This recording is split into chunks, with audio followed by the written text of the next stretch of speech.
Okay. Thank you, sir, very much. I want to thank you, Dr. Bedkar, for inviting me for this session. And thank you all for joining. I hope you have a good experience of Goa through this presentation. Just give me a moment to share the presentation.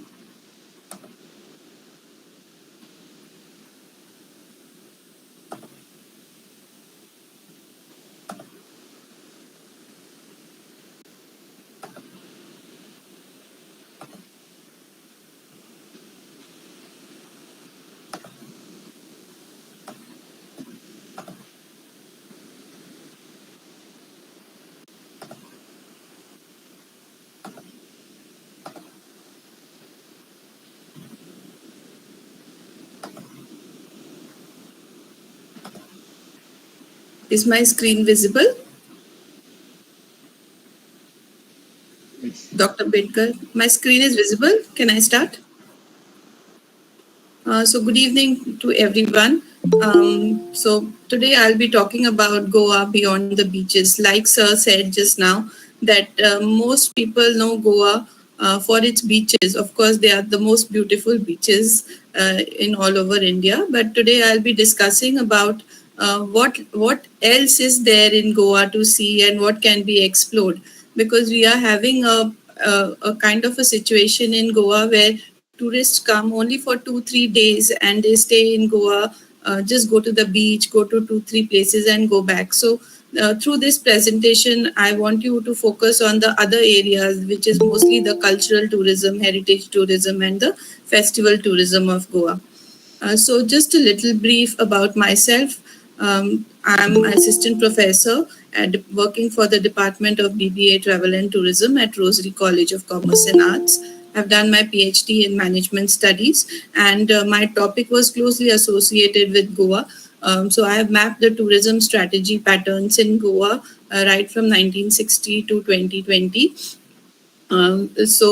Basically, my research involved looking at the planning of how tourism was planned all in Goa and how it has shaped till now. My research areas include tourism, destination management, and marketing. I have written a few papers in Scopus and Web of Science journals. And in my free time, I'm a yoga practitioner and also swim. So today I'll be covering through this presentation a little brief history of Goa, the history of tourism in Goa, the types of tourism practiced today in Goa, and some of the most sustainable forms of tourism, the impacts of tourism, and conclusion. So, as you know, Goa is the smallest state in India. Is located on the western side of India. So, if you see on the right hand side the map of Goa, this is the whole of Goa. It's around 3,200 square kilometers, and the two districts are the North Goa and the South Goa, where the Panchim is the main capital city, and Margao is the commercial capital of Goa. So, a brief history, it is said that Lord Parshuram, who was an avatar of Vishnu, had created this land of Goa by shooting an arrow from Sahyadri Mountains into the Arabian Sea. And that's why the land of Goa is very rich in biodiversity. It has got different spices, different flora and fauna. So it is a very rich land, and that's why since the beginning, there were a lot of dynasties who have ruled Goa, starting from the Mauryas, Bhojas, Chalukyas to the Mughals and the Marathas. So mostly all these traders had come to Goa for initially for trade purpose, and because they liked the land so much, the weather was very pleasant, they settled over here and somehow have contributed to the culture of Goa. So the last traders or the dynasties to leave Goa were the Portuguese, who have ruled Goa for 450 years, and they were the ones who brought Christianity into Goa.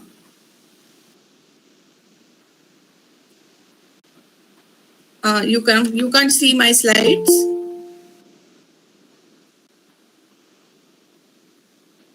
Yes, I have gone to the third, fourth slide actually.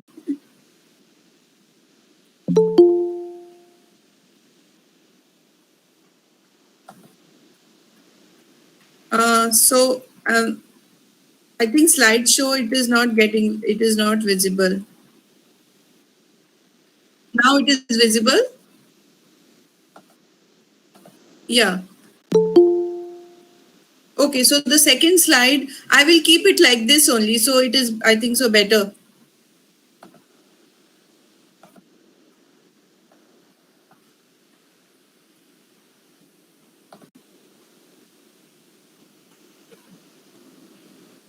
Yeah. So this was my second slide where I gave my introduction and the content slide.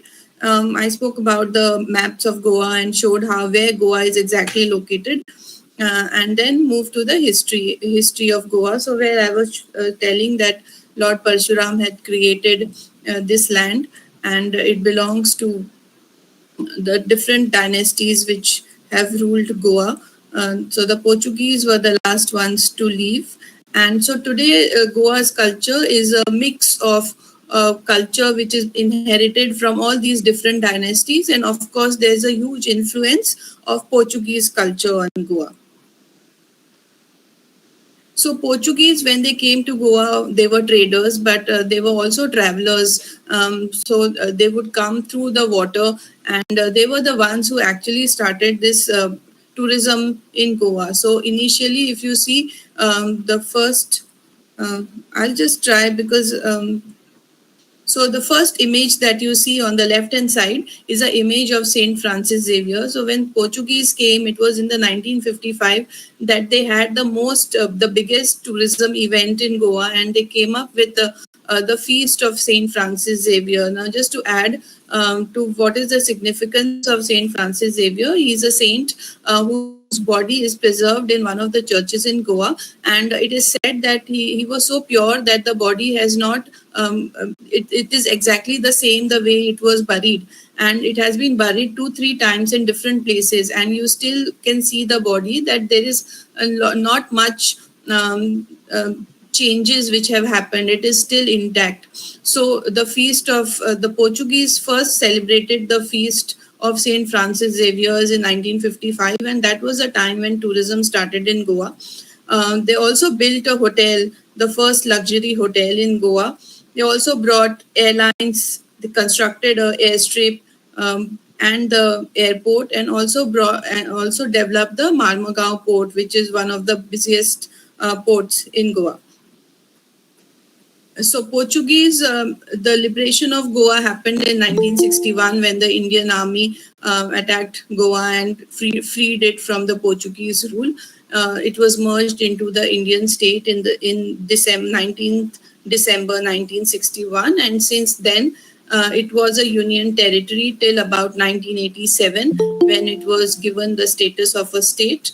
Though it was a union territory since 61, but because of this special legislature, it always had a chief minister.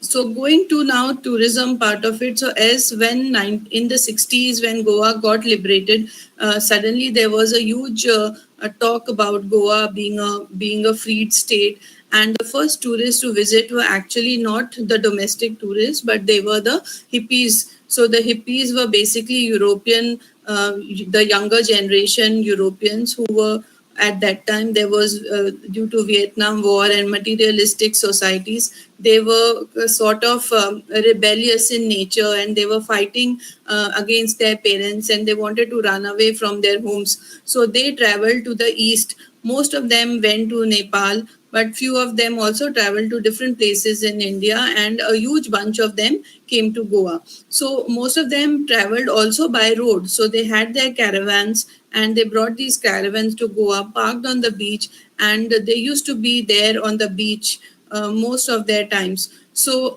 this was like the initial.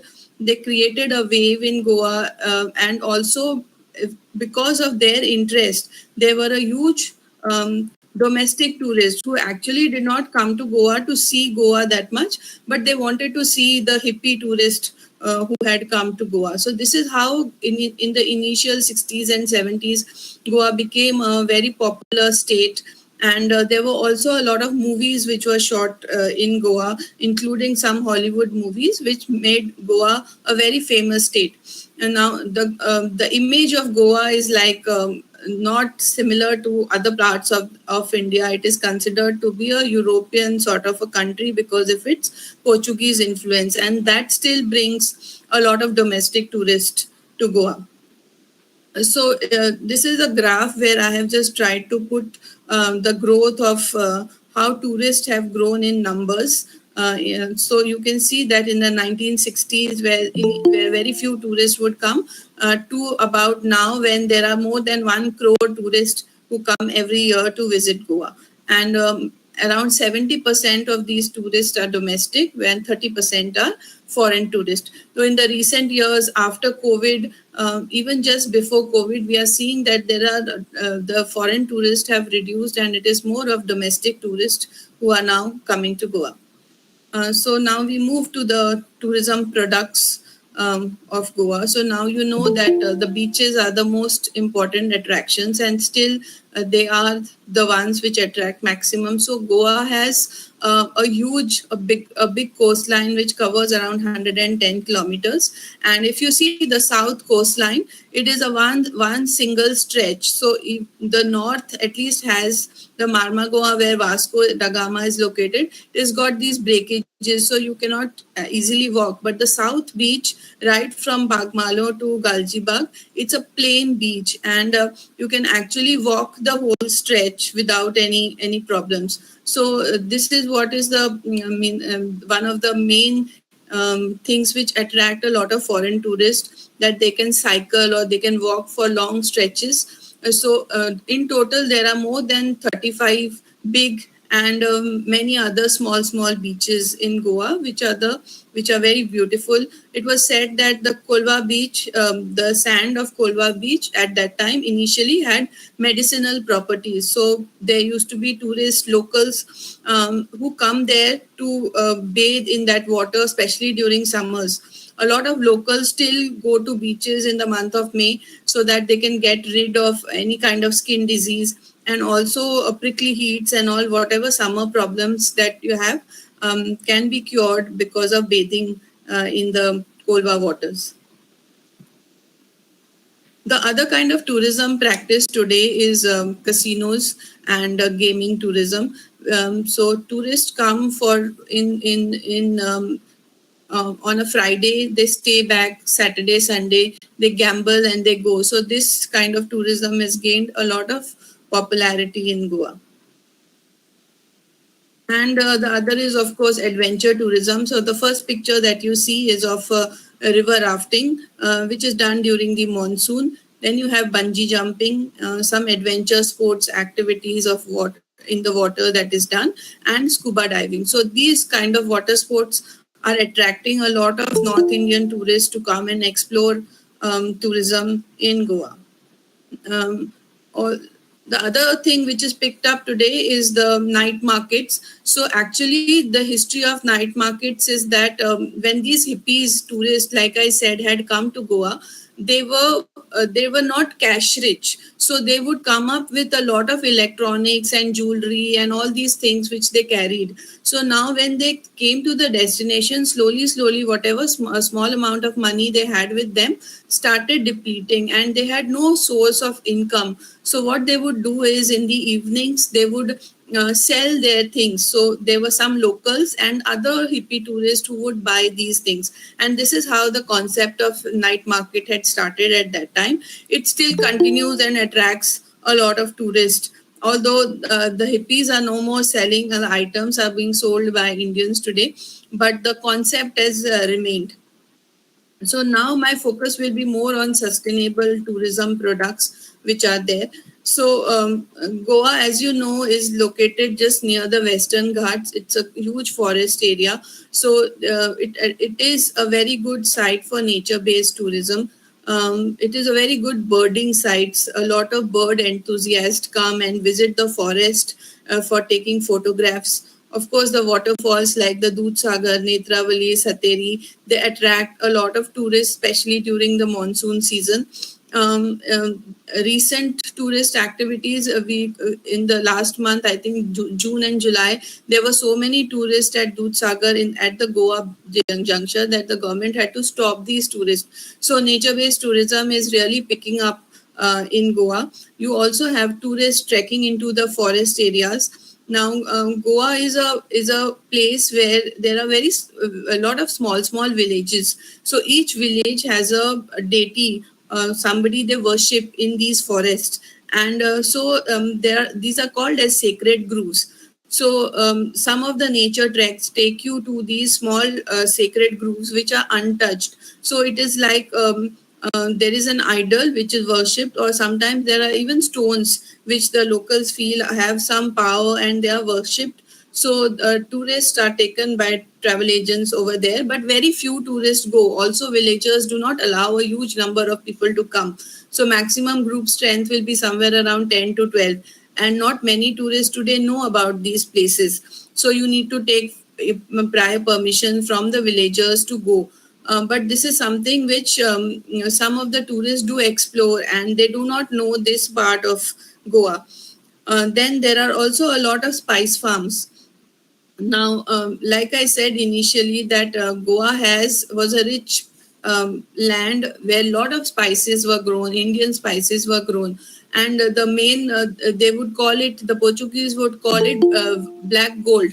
That was the black pepper, and so from there, this concept of spices which attracts the tourists have started. So now what the locals are doing in terms of agriculture tourism, is that they have, many locals have this ancestral spice farms which they have opened to tourists, and the tourists can actually go inside, see the plants.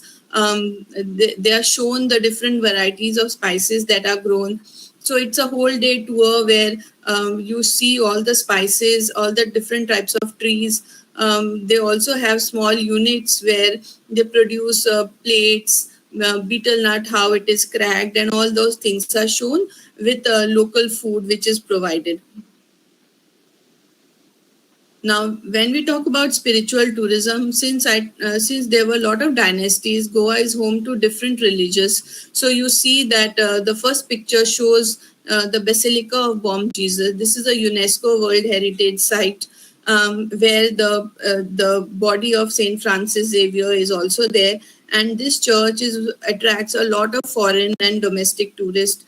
It is still there is always every day there is a mass which is held in this church, and during the feast time, and especially in 10 years they have a bigger feast where the relics of Saint Francis Xavier are removed, and people can actually see those relics. So that is the time when this church attracts a lot of tourists.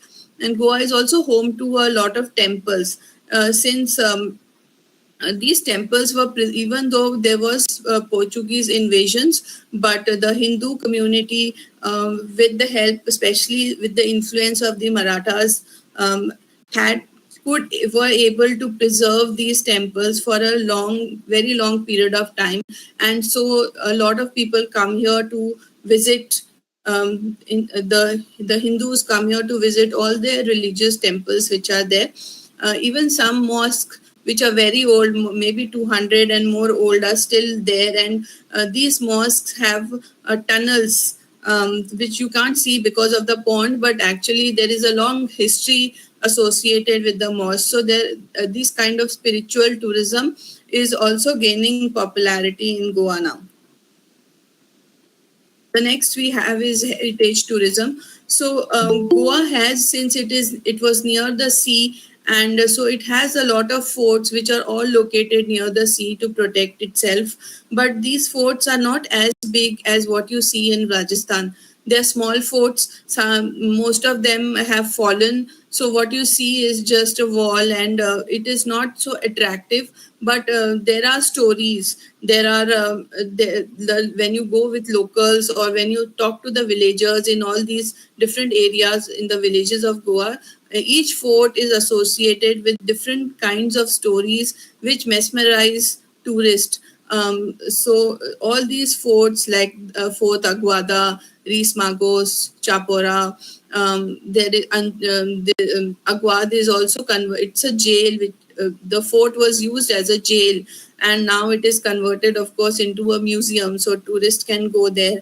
And then Kapdaram. So apart from these little larger, there are also smaller forts like Shivaji Maharaj had built Betul Fort. So right now it is in the forest area and you can't even go there. But there is only one cannon which is remaining there, which is now preserved by the Archaeological Survey of India.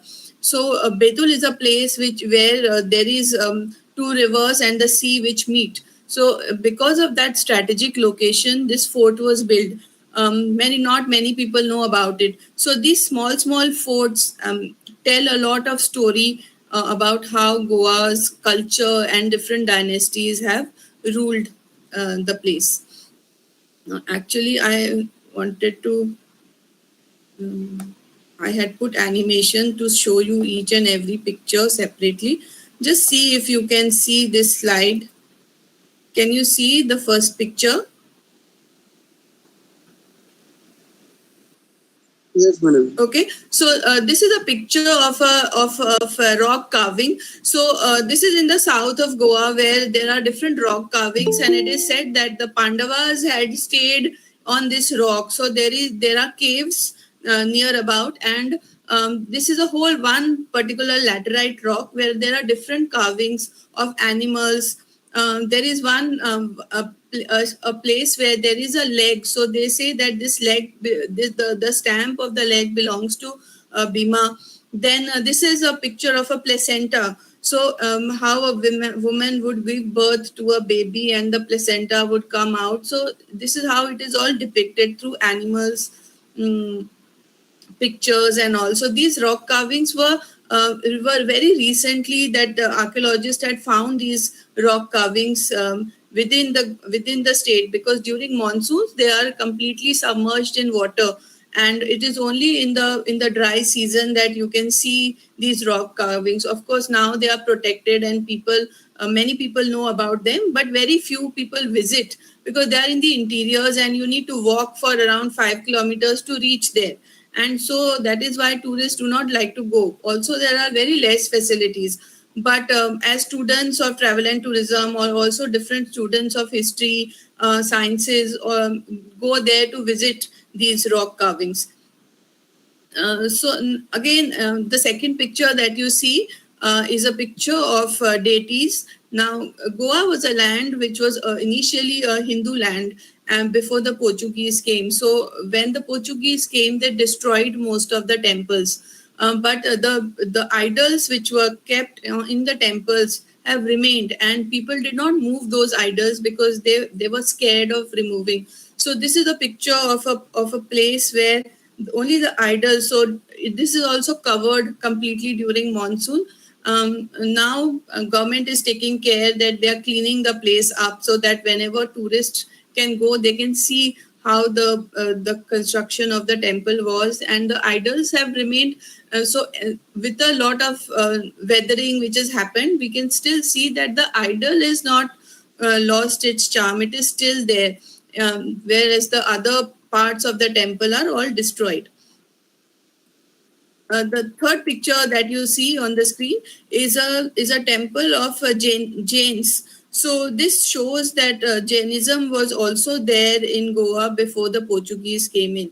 And near this temple, there was another temple which is found. There is still a lot of experiments and research going on that temple. It is said that that temple resembles a lot like the Konark's Sun Temple. So you can see similar kind of wheels, but it is not completely uncovered. Like nobody knows about the history of that temple, and so it is not promoted even by the government. Goa government itself does not promote that temple because there is not much known, like who has built that temple and how it is so similar to the Konark Sun Temple. Of course, it is very small, but the resemblance is there. You can make out the resemblance when you go there. This is at Mahadev temple, the fourth picture. Mahadev temple also has a history behind it. This temple belonged to a village called Kurdi, And there was a plan that when the government came up, they wanted to build a dam because the south of Goa was not having enough water. And when to build that dam, they had to completely empty the villagers who were there. And this temple was causing the major issue because if the dam was supposed to be built, this temple would be submerged completely underwater. So what they did is they had a plan. This plan was continuously being approved, and it took 10 years for the plan to come up. The plan was to uproot the temple completely. So brick by brick, what you see here, the structure is an uprooted and retransplanted structure of the whole temple. And again, for what they did, each brick, if you go to this place, you will see that each brick of the temple is numbered, and according to how they were numbered, they are brought to a hill area, and they are again put there and formed. Very few people, even the locals, do not know about this place. It is very nicely constructed, and this project has taken around 10 to 12 years to get completed. But somehow it is not being getting promoted. Even the government is not promoting it. There are hardly any tourists. Only few locals, known people go there. But if you it's a very huge garden with all cashew trees. If you go in the season, you can even pluck the cashews and eat. They're so close and so full of cashews. And this temple is in between those cashew trees. So it's a very beautiful monument to visit. And then we have the Tamri Surla temple, which is a temple of Mahadev, still worshipped, and so but mostly worshipped by the locals living in and around that area. This temple also has a river flowing by, so that also attracts a few tourists. The next is the festivals which are there in Goa. Now, festivals are now promoted by the government of Goa a lot. So each festival in Goa has some story behind it. So when the tourists come, that they can learn that whole story, and this is how Goa's culture is promoted. The first picture that you see is a picture of Carnival. So Carnival is one of the main attractions in the month of February, where there are people dress up in different ways. They dance. There are food items, and this carnival is now celebrated in 4 or 5 cities all over Goa. So it attracts a lot of tourists to Goa. The second is Shigmo. Shigmo comes during the time of Holi, where people dress up and they have processions, also celebrated in different cities in Goa. Then Goa also is home to every village, whatever villages are there in Goa, every village has a church. Now, each church in every year, they have a day which is called as a feast day, where the local priest, whether it is Mother Mary or Jesus, so they are worshipped. And after the feast, I mean, during the feast, they also have these stalls where sweets are sold. Local traders can sell whatever they like to eat, clothes. So it is like a big festival where the whole village gathers together and celebrates. The fourth picture is of Bondera Flag Festival. So Bondera is an island in Goa. There's an island called Diwar where this festival is celebrated. It is just got over in the month of August. And here also, it's more of flags which are promoted. There is no religious significance to this festival, but it is only done to gather the community together and to celebrate togetherness.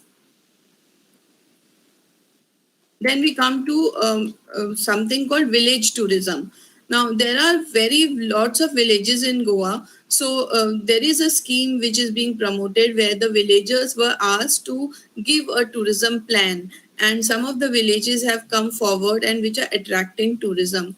The picture that you see on the right hand side is a village called Verle. So this village is situated in the Western Ghats, and it is between completely covered in forest.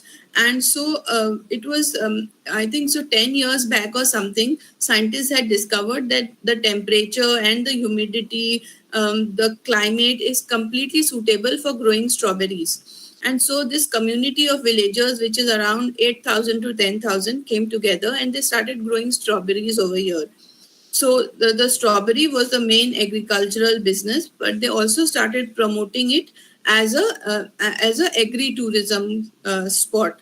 So when people go there, they can harvest strawberries. There are also other cultivations where people can contribute. They stay with the villagers. So in this village of LM, there are some houses which are identified, and the tourists who go there stay with the villagers in their own house, eat their own food, and so this gives them the affinity towards Goa.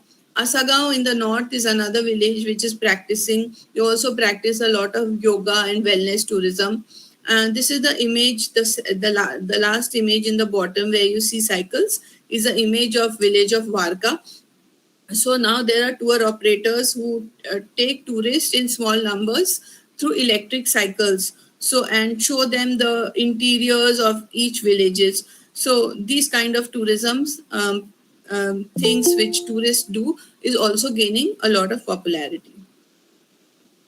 So, what is tourism now? I want to just focus a little on how tourism has impacted Goa since 60s. So, the positive impacts of tourism were that initially when hippie tourists came in, the locals in Goa, especially madam screen move नहीं कर रही है. Move नहीं कर रही. Okay. Okay. Now you can see. Ma'am. Impacts of tourism. Yes, madam. Yes. Okay. So when the hippies were here, the locals who were staying, especially the coastal area, the fishermen, had lost their livelihood due to mechanized farming. So they could not go into the sea, and so tourism brought in a lot of livelihood for them. Goa has a unique product which is called as beach shack. So when you go, there are different small restaurants in the beach. So these shacks had come up from the time of the hippies, because the hippies did not have anything to eat. The local villagers would provide them with fish curry, rice, whatever they would cook for themselves. And so what they used to do is, when hippies would ask them for food, they would just put a table, two chairs, and make the hippies sit there, and they would give them the food that they cooked at their houses. And this is how the beach shack concept, which you see all across Goa on all the beaches, has come. So these shacks provided the initial livelihood for the tourist. Of course, because of tourism, the local culture today has changed a lot. There are a lot of benefits. People today in Goa know about Western culture. They know, they are easy to, very cool about people coming in. They accept local different cultures easily. They even learn different languages. Tourism has also increased the quality of life of people in Goa. You see that Goa is it's a rich state. The quality of life that people enjoy in Goa, non-polluted life, peace, is nowhere to be found other than Goa. So it also tourism promotes a lot of local businesses, especially related to food. Now, local cuisine today, Goan food is gaining a lot of popularity, and it's not because of some big restaurants. It is the local carts, the roadside eateries, which are gaining popularity. So this is leading to promotion of local businesses. Infrastructure, like Goa has such a small state also has two different international airports today. It has got Konkan Railways, and it has got cruise terminal. So because of tourism, these are the facilities which are available in Goa. Of course, because of, so the first tourists, like I said, were mostly foreign tourists who came to Goa. So since then, Goa attracts a lot of foreign exchange, and it leads to multiplier effect where the whole economy of the Goa is benefiting only by tourism. The negative impacts that Goa has brought in tourism has brought to Goa are the inflation. So the prices in Goa are higher than in any other state in India. You see small, even the local vegetables and fruits are high.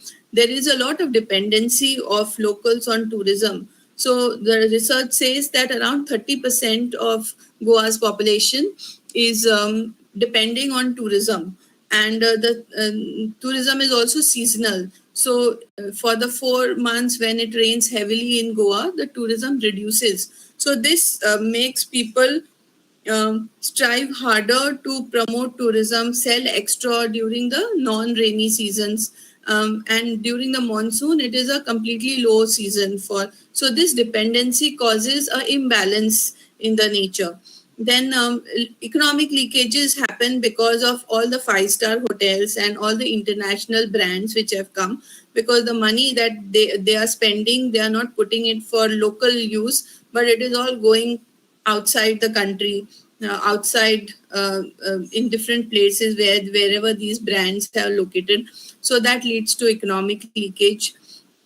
Goa also sees for enclaves. Now, what are enclaves are when initially there were a lot of German tourists who came to Goa, and what they did was they formed their own community, and they started staying in a place where they could manage to run their own restaurants, and they were not involving the locals, but they made their own enclaves and their own places where if any German would come, they would not go and stay in a hotel. They would go to this German community and stay with them. So what has happened? The Germans have moved out, but today these enclaves are dominated by Russians. So there are certain villages in the north of Goa which are completely controlled today by the Russians. So they have restaurants, they have taxi services, all the local things are provided by them, and even their menus are in Russian and not in Hindi and English.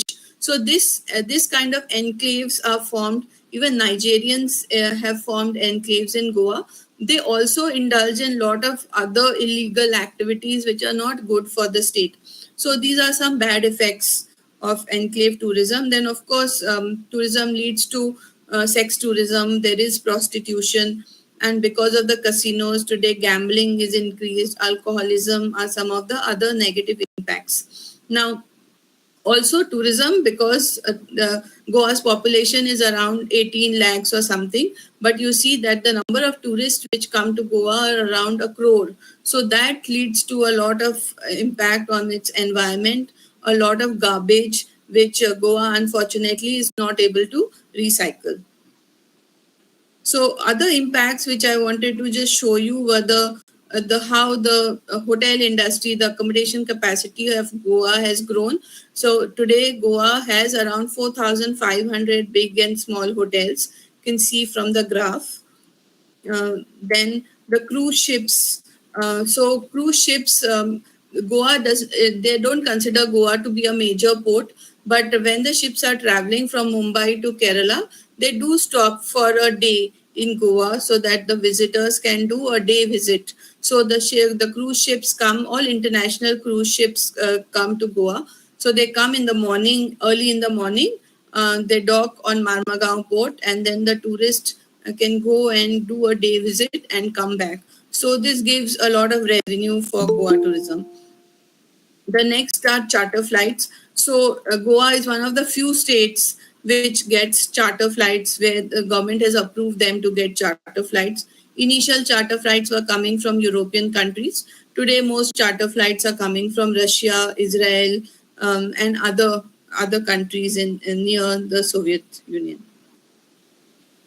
So, in conclusion, I would just like to say that Goa is more than its beaches. It is the people and the culture of Goa that attracts a lot of tourists. What Goa needs are more family tourists who will come and stay in Goa for a longer period of time, so that they provide sustainability in terms of culture and social sustainability, so the negative impacts can be minimized. Thank you. If you have any questions, you can ask.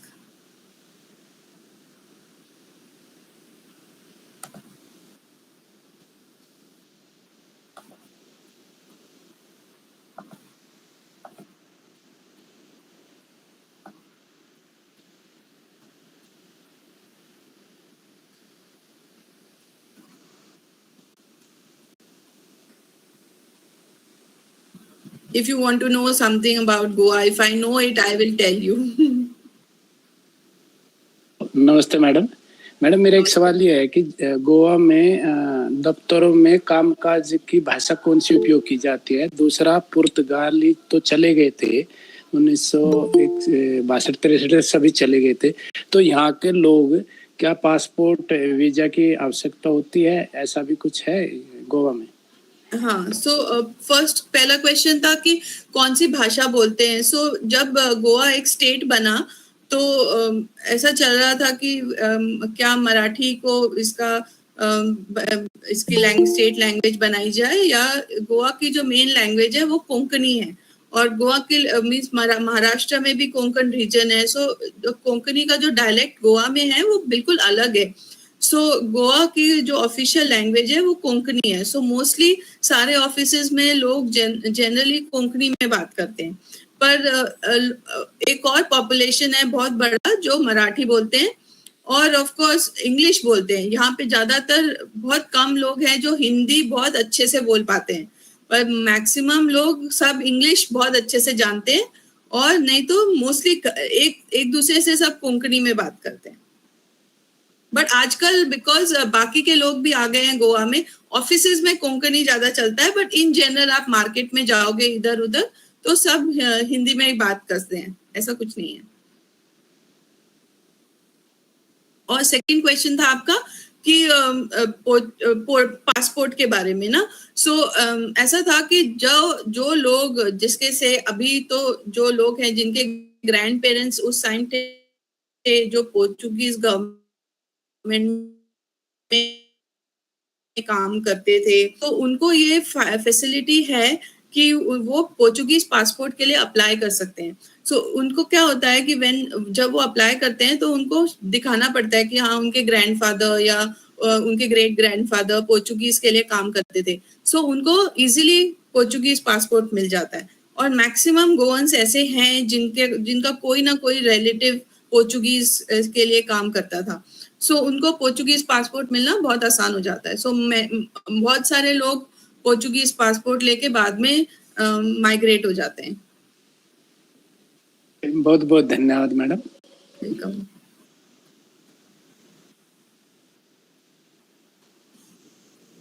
Yes, good evening, Dr. Bedkar sir, principal sir. Good evening, ma'am. Thank you very much for wonderful description of Goa and various aspects of Goa. So multicultural and multi-nationality or cosmopolitan aspect is seen in the Goa. So that is a wonderful aspect of Goa, what we remember. And no doubt the beaches are wonderful.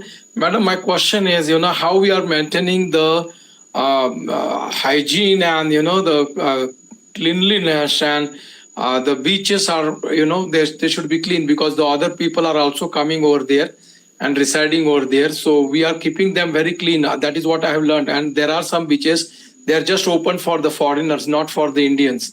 So whether it is a right thing what I have learned.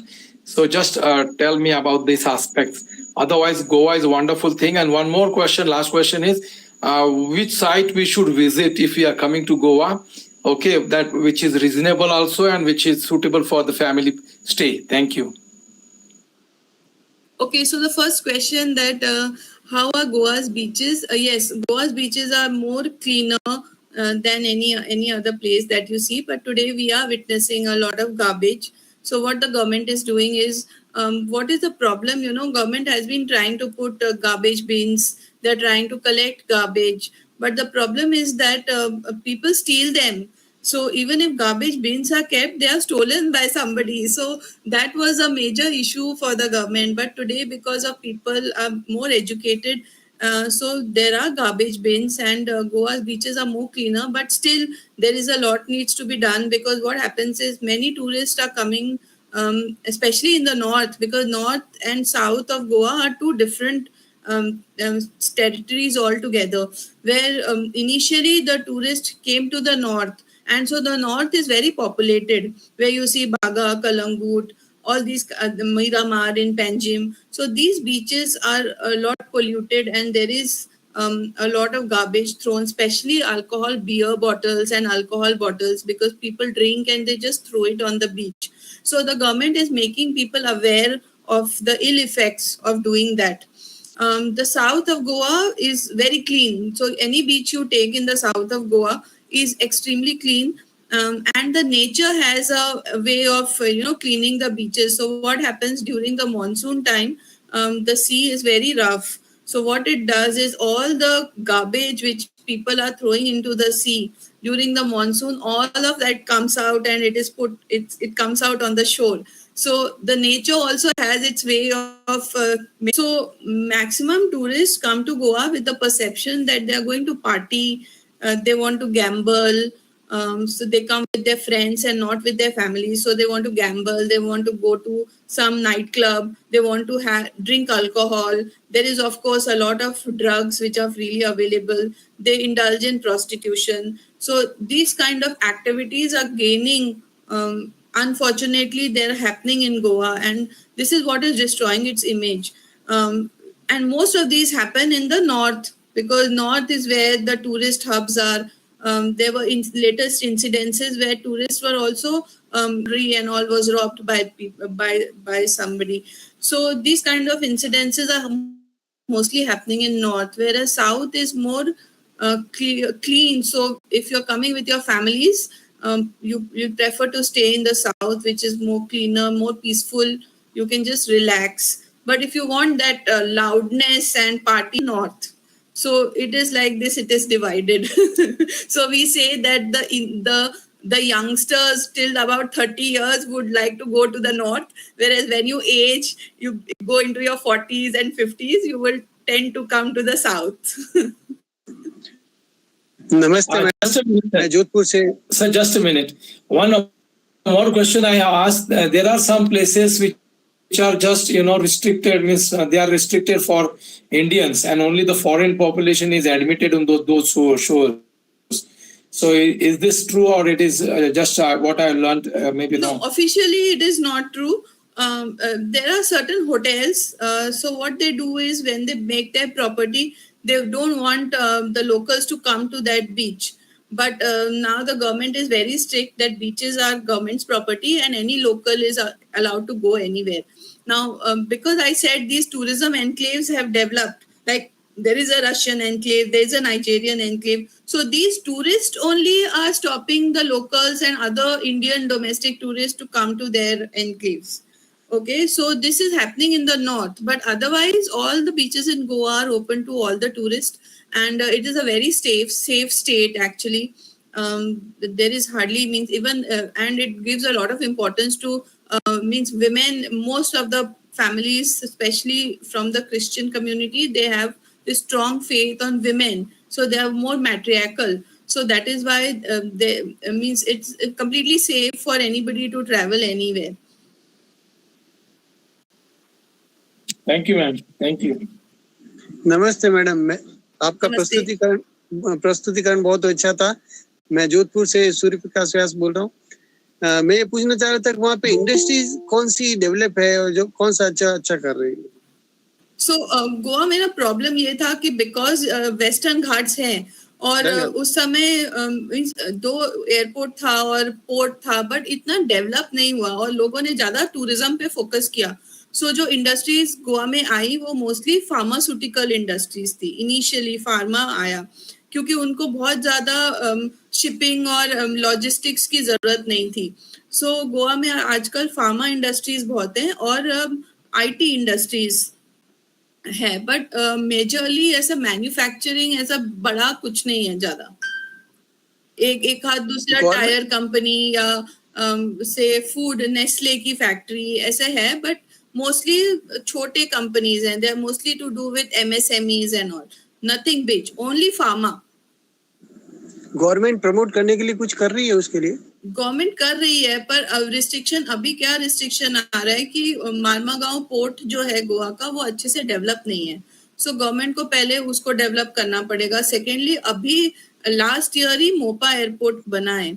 सो उसको cargo, जब उसका cargo develop होगा आगे phases में जाके, तब industry start होगा. आज की डेट में इंडस्ट्रीज गोवा में इन्वेस्ट नहीं कर रहे क्योंकि लॉजिस्टिक्स का प्रॉब्लम है. अगर वैसा होगा तो वहाँ पे लोगों को जो है रोजगार मिल सकेगा. धन्यवाद मैडम. यस. ऑल्सो गोवा के जो लोग हैं ना, उनका नेचुरल टेंडेंसी ज्यादा मेहनत करने का नहीं है. गोवा का एक टर्म है, उसको सुसेगाद बोलते हैं. उसका मतलब है कि लोगों को ज्यादा इंटरेस्ट है कि आप सुबह के टाइम काम करो, घर में आओ, खाना खाओ, 2 घंटे सो और फिर शाम को 4 घंटे काम करो. सो ये टेंडेंसी है लोगों का. सो वो बहुत पीसफुल लाइफ चाहते हैं. सो कोई 10 घंटे 12 घंटे मेहनत करना नहीं चाहता. ऐसा ही ऐसा नहीं है कि सॉरी मैं हाँ, बोलिए ऐसा बोलिए नहीं है मैडम. कि वो मेहनती नहीं है या नहीं कर सकते, बट ये लाइफस्टाइल उनका ऐसा है. ऐसा ही स्पेनिश लोगों के बारे में भी सुना जाता है मैडम, वो हार्ड वर्कर नहीं होते. Thanks madam. Yes.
Thank you.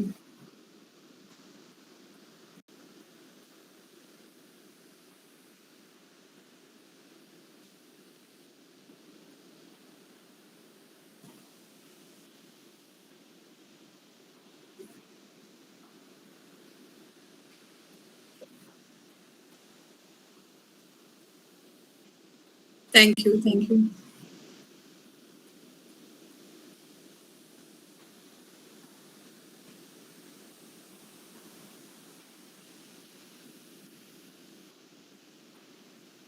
Yes, yes. Thank you. Thank you so much. Thank you so much for inviting me. I had a lovely time. Thank you.